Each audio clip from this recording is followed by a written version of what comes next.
psychiatric, neuropsychiatric exam. Wala akong problema doon. Game tayo. I will call that neuropsychiatric exam. Pero, let us make this an election issue.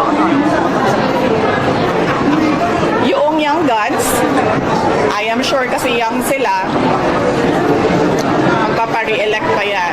They are running as re-electionists. So, ang gagawin natin, dalawang tests sa akin.